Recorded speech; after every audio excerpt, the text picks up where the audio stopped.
Var olsun Azərbaycan polisi hamilə xanımı xəstəxanaya aparır. Bizi yolda qoymadı, sağ olsun.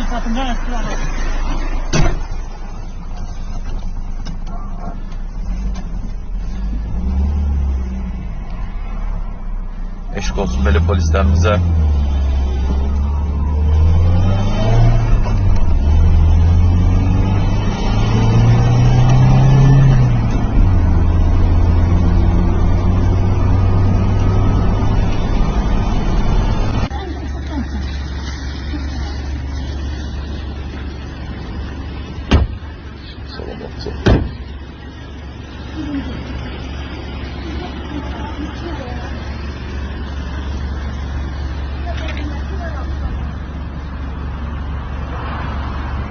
Ben buradan. Bizden qabaq gəlib çatıb polis əməkdaşı.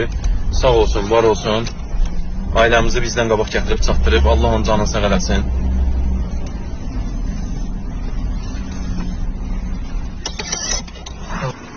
...993 daim maşına təşəkkür edirik sizə komandir. Çox sağ olun, var olun. Xidmətinizə görə minnətdarıq. Xəstəmizi vaxtında çatdırdınız xəstəxanaya.